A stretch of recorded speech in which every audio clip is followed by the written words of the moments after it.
Om Shanti. Good morning. साकार मुरली 8 नवंबर 2023। बाबा का मीठा मीठा लेटर हम मीठे मीठे बच्चों के मीठे मंथन के लिए। मंथन शुरू करने से पहले सुख के सागर शिव बाबा की सुख भरी किरणों के नीचे बैठ जाते हैं और अनुभव करते हैं कि मैं सुख स्वरूप आत्मा हूँ, सुख के सागर की संतान हूँ। आज की मुरली बाबा बहुत बड़ा जादूगर है, ज्ञान का सागर है। तो अलग अलग रीति से हमें समझाता है कि कैसे हमारा मन शांत हो।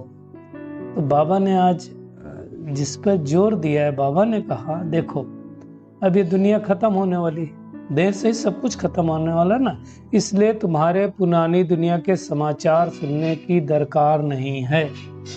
अब देखो कई लोगों को पुरानी दुनिया के समाचार सुनने में बड़ा मजा आता है। न्यूज़पेपर मंगाएंगे, एक नहीं दो तरह के, और कई लोग तो लाइब्रेरी जाते हैं 2-3 तरह के पेपर पढ़ते हैं। फ्रंट में न्यूज अलग, ये न्यूज अलग, वो न्यूज अलग, और बड़े चाव से पढ़ते हैं। अच्छा न्यूज सुनते हो, खाली न्यूज पेपर पढ़ते हो तो ठीक है, खाली न्यूज पेपर नहीं पढ़ते। कई लोग फिर क्या करते हैं, टीवी पे समाचार अलग अलग चैनल सुनते हैं। तो ये भी एक हैबिट होती है और उस हैबिट के द्वारा अपने को भारी करते हैं। आपको क्या लगता है, जब मुझ आत्मा ने मान लो एक कोई न्यूज सुनी तो उस न्यूज का इम्पैक्ट क्या होगा बताओ? आप न्यूज सुनेंगे, कोई चीज सुनेंगे, देखेंगे, तो उसका हमारे ऊपर प्रभाव क्या नहीं पड़ेगा? 100% पड़ेगा और हम हैवी होंगे। इसलिए बाबा कहता है उसकी दरकार नहीं। और अच्छा जैसा हम देख लेते हैं, जैसा हम सुन लेते हैं, तो फिर उसी के हिसाब से हमारे थॉट चलने लगते हैं। इसलिए देखो किसी किसी के थॉट बहुत ज्यादा चलते हैं। किसी से मिल लेगा, सोने से पहले कोई सीरियल देख लेंगे। अब आप देखो कोई डरावना सीरियल देख लो तो रात में वैसे सपने आ जाते हैं। तो बाबा कहते हैं तुमको सुनने की दरकार नहीं। अच्छा जरूरत क्या है? न्यूज सुन के हमको फायदा क्या होने वाला? कई लोग बोलते हैं आपको पता वहाँ हो ये हो गया। चलो मैं बोलता हूँ उनको, अगर आपको पता है वहाँ हो गया, उसके बाद आपने क्या किया? कोई हेल्प की? कोई श्रेष्ठ वाइब्रेशन भेजे उनको? और अगर नहीं भेजे तो आप जान के करने वाले क्या हो? अननेसेसरी आप नेगेटिव एनर्जी इस सृष्टि पर क्रिएट करने के निमित्त बनते हो, तो उसका तो कोई फायदा नहीं। इसलिए बाबा क्या कहता है कि अब सब कुछ खत्म होने वाला है। देह सहित देह का जो संबंध है सब जाने वाला है। तो क्या करो? अब चुपचाप एक बाप की याद में और वर्षे की याद में बैठ जाओ। और कुछ करने की जरूरत है नहीं, जाने वाला, सारी सृष्टि जाने वाली। तो अब इनमें क्यों पढ़ना है? हमें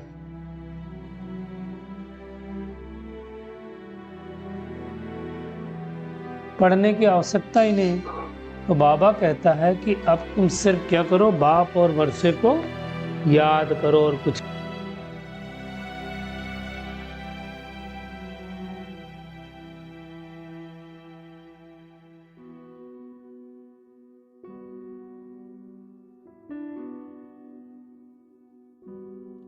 क्या करना है कि आत्मा कितना बाप और वर्षे को याद करती हूँ। और दूसरा एक बात और है कि हम श्रीमत पर कितना चलते हैं। बाबा ने कहा जो सच्ची सच्ची श्रीमत पर चलेंगे, आज उनकी निशानियां बताई बाबा ने, और बहुत शानदार निशानियां बताई हैं कि ऐसे बच्चे क्या कहते हैं, जो खिलाएंगे, जो पिलाएंगे, जो पहनाएंगे, जहां बिठाएंगे वही करेंगे। अब श्रीमत पर चलने वाले क्या मन मत मिक्स कर सकते हैं? क्या पर मत मिक्स कर सकते हैं? क्या माया की मत मिक्स कर सकते हैं? नहीं। और ना ही कोई ऐसा कर्म कर सकते हैं जिससे श्रीमत का उल्लंघन हो। तो उनसे सदैव श्रेष्ठ कर्म ही होंगे। मन मत क्या है? देखिए मन मत का मैं आपको एक छोटा सा एग्जाम्पल देता हूँ। मान लीजिए बाबा ने किसी मुरली में कहा, देखिए कैसे अर्थ का अनर्थ लोग करते हैं। बाबा ने मान लो किसी मुरली में कहा कि बच्चे ये पूरा जो है संगम युग ही अमृत बेला है। अमृत बेला मतलब पूरे कल्प की अमृत बेला है। तो कई बच्चे क्या बोलते हैं, फिर अमृत वेले क्या है, पूरा बाबा ने कहा है पूरा संगम युग ही अमृत वेला, तो कभी भी कर लो, तो सुबह उठने की जरूरत नहीं। अब बाबा ने वो किस रेफरेंस में कहा, वो रेफरेंस सब हटा देंगे और ये जोड़ लेंगे, तो ये है मनमत। तो ऐसे मनमत मिक्स करते हैं, है ना। आज का गीत भी वैसे है, बनवारी रे। हाँ, गीत में क्या कहते हैं, तू ही एक जीने का सहारा, तो ये श्री कृष्ण के लिए कहते हैं, है ना। वास्तव में एक गीत बाबा के लिए है, दुनिया को थोड़ी पता है ये। तो अब हम बच्चे हर गीत का अर्थ समझ सकते हैं, दुनिया वाले तो समझते नहीं। दुनिया वाले तो भगवान को ईश्वर भी समझते, समझेंगे कैसे। इसलिए कहते हैं झूठी दुनिया झूठी माया, झूठा सब संसार है। तो अब तमो प्रधान दुनिया है और भगवान आकर के सतो प्रधान दुनिया की स्थापना कर रहा है। और जब सतो प्रधान दुनिया की स्थापना होगी तो फिर से वो दुनिया सतो रजो तमो में जाने वाली। तो बाबा कहता है परमात्मा का ऑक्यूपेशन, आत्माओं का ऑक्यूपेशन, साधु सन्यासियों का ऑक्यूपेशन, ये सब तुम्हें अच्छी तरह से समझाना है। हिंदू धर्म में वास्तव में देखा जाए, धर्म तो मुख्य 4 ही हैं, लेकिन सबसे ज्यादा जो मिलावट हुई ना, कचड़ा जो हुआ ना, वो सबसे ज्यादा हिंदू धर्म में ही हुआ है। तो बाबा कहता है अब तुम क्या करो, सिर्फ मेरी श्रीमत पर चलो, है ना। कई साधु सन्यासी, अभी आप देखो हिंदू धर्म में सन्यासी भी आते हैं, समाजी भी आते हैं, ब्रह्म समाजी भी आते हैं, तो ये सब हिंदू धर्म में ही गड़बड़ हुआ। तो बाबा क्या कहता है, सिर्फ मेरी श्रीमत पर चलो और मुझे याद करो। सबसे बड़ी श्रीमत क्या है, यही है। आज बाबा ने एक और हिदायत दी कि पहले ज्यादा होता था, आजकल भी लोग करते हैं कि मेरे में मम्मा आती है, कोई कहेगा मेरे में ब्रह्मा आता है, कोई कहेगा शंकर का पाठ चल रहा है। तो इन सब बातों से परे रखना, इसलिए पहले सब बहुत होता था, फिर वो वाला पाठ भी बाबा ने बंद कर दिया। अब कोई संदेशी मान लो जाती है, वहां से कुछ समाचार लेकर के आती है, सब तो एक जैसे बाबा कहता संदेशी नहीं है, तो कोई कोई अपनी मिक्स हो जाता है, अपनी मत मिक्स कर देती है ना। तो फिर क्या होता, कई अलग सेंटर भी खोल लेते हैं, अभी भी बहुत सारे खोले और कहेंगे मेरे यहाँ बाबा आता है, ब्रह्मा आता है, शंकर आता है। तो ये सब में हमको पढ़ना नहीं है। देखिए बाबा का अवतरण का पाठ अगर देखा जाए, अव्यक्त अवतरण का, अभी वो खत्म हो गया, व्यक्त भी खत्म हो गया, अव्यक्त भी खत्म हो गया। अब कोई कुछ भी कहे, कुछ मानना नहीं है। अब समेटने का समय आ गया है, चलने का समय आ गया है। तो अब वो बातें सारी समाप्त हो गई हैं। इन बातों में ना पढ़ करके एक बाबा को याद करना है, अच्छी तरह से इन बातों को समझ करके हमें पुरुषार्थ करना है ना। बाबा ही आकर के सब धर्मों की स्थापना करता है। भगवान क्या करता है, भगवान ये जो धर्म स्थापक आते हैं ना, नीचे भगवान का मैसेज ही दे करके लेके आते हैं, लेकिन उन जो समझाते हैं वो समझाने के तरीके से कोई समझ नहीं पाता। क्यों नहीं समझ पाता, क्योंकि हर आत्मा देह अभिमान में होती है और फिर उनको भगवान बना देते हैं। तो ऐसा कोई आत्मा नहीं कहती कि मैं गॉड हूं, मैसेंजर हूं ना, वो गॉड का मैसेज लेकर के आते हैं, लेकिन हम तो सुनने ही चाहते उस टाइम में, जैसे आज भी कई लोग नहीं सुनते। बड़ी वंडरफुल दुनिया हो गई आज, मैं बताऊं आपको। इस समय लौकिक घर, लौकिक तो खैर अभी नहीं रहा, लौकिक ही हो गया। तो उस अलौकिक घर में आना हुआ, तो जब आना हुआ तो एक आत्मा मिलने आई जो पिताजी के साथ की थी। तो उन्होंने कहा कि भाई सिगरेट हमें पिलाओ। तो हमने कहा देखिए हम वो चीजें नहीं करते हैं जो आपके स्वास्थ्य के लिए नुकसानदायक हो। बोले कोई बात नहीं, नुकसान करेगा तो क्या होगा, शरीर छोड़ेंगे और क्या होगा। तो अभी हर एक आत्मा अपने इतने संस्कारों के वशीभूत है कि कुछ भी हो जाए, लेकिन मेरे को हैबिट नहीं छोड़नी है। इसलिए बाबा कहता तमो प्रधान दुनिया भ्रष्टाचारी दुनिया है। बाबा कहता है कि मैं आए हूं इस भ्रष्टाचारी दुनिया शूद्र राज का विनाश करने। ये राज कोई नहीं समझता है। भगवान को बुलाते क्यों हैं? भगवान को बुलाया इसीलिए श्री कृष्णपुरी स्थापन करने के लिए। शिव बाबा ही नॉलेज देता, और स्थापना करेगा तो विनाश तो होगा ही, उसके बाद नहीं होगा, हो नहीं सकता। इसलिए ब्रह्मा विष्णु शंकर गाया हुआ और तीनों का पाठ। अभी ब्रह्मा द्वारा स्थापना चल रहा है, फिर शंकर द्वारा विनाश। शंकर मतलब हमारी क्या बोलते हैं, तपस्वी स्वरूप, बाकी वैसा कोई शंकर नहीं है। तो ये बातों को अच्छी तरह से समझकर परमात्मा को याद करना है। ये 21 जन्मों का जो वर्ष है ना, इसी संगम युग पर मिलता, बाकी कभी मिल नहीं सकता है। तो बाबा ने कहा ये संगम युग है ही ब्राह्मणों का, और ब्राह्मण ही चोटी है। देवताओं का युग सतयुग त्रेता युग है।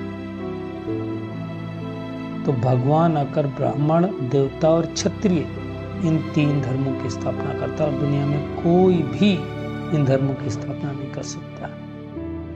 तो बाबा कहता तुम अगर अभी अच्छे कर्म कर रहे हो तो अच्छे कर्म की प्रारब्ध सतयुग में पाओगे। कई लोग बोलते हैं कि अच्छे कर्म करके हमको मिलेगा, हमको कैसे पता चलेगा, और मिलता है कैसे पता चले।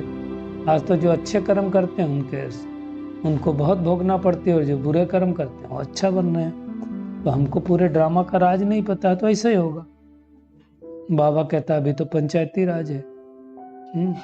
कितने पंच होते हैं यहाँ, तो सब पंछी पंच हैं, है ना। आज हैं कल नहीं है, आज मिनिस्टर हैं कल नहीं है।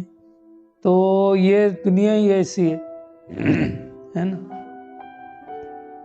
और बाबा कहता ऐसी दुनिया है कि पेपर में भी क्या क्या निकलता रहता है, सत्युग में तो अखबार होता ही नहीं है। तो अब हमें क्या करना है, बहुत मेहनत करके बाबा को याद करना है, भटकना नहीं। अंतिम शरीर छोड़ने के बाद भी कई आत्माएं भटकती हैं,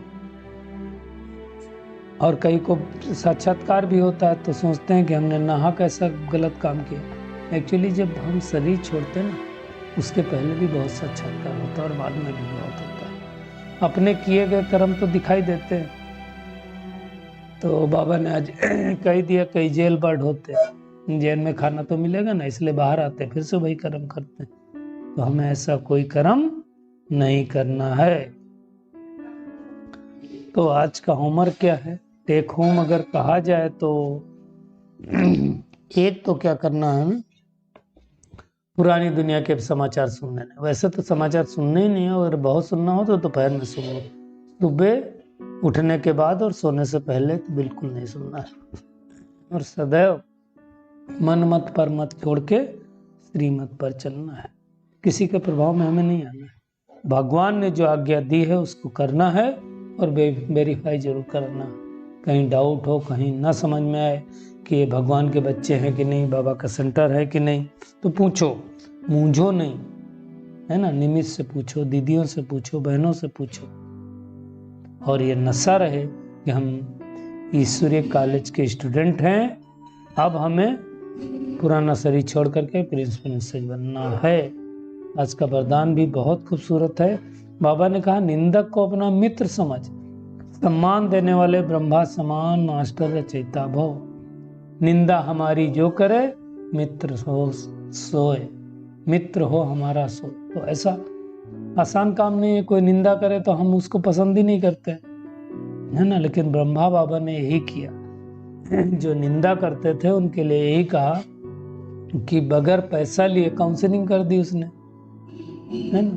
तो बाबा ने हर एक को सलाम किया, और सदा मालिकम सलाम किया।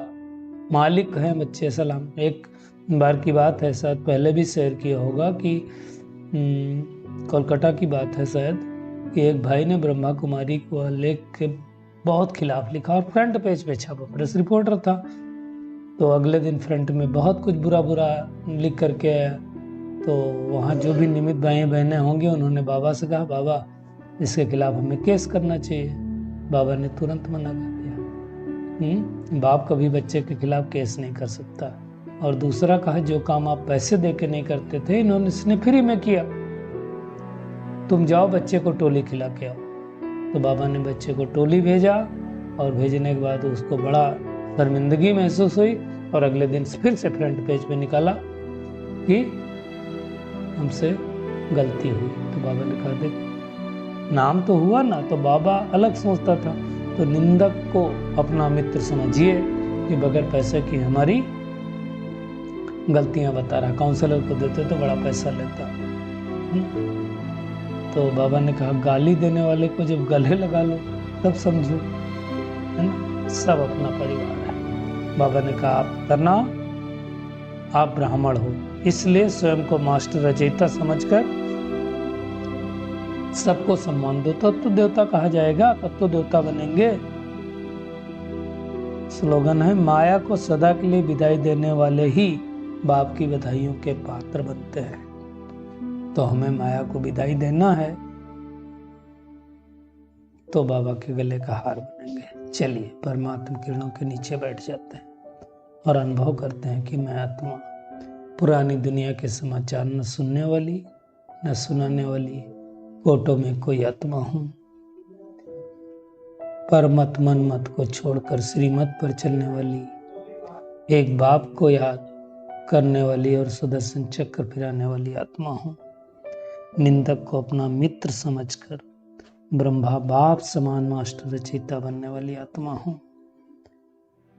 शुक्रिया मीठे प्यारे बाप दादा, शुक्रिया आप सभी को इस मीठे मंथन के लिए। ओम शांति।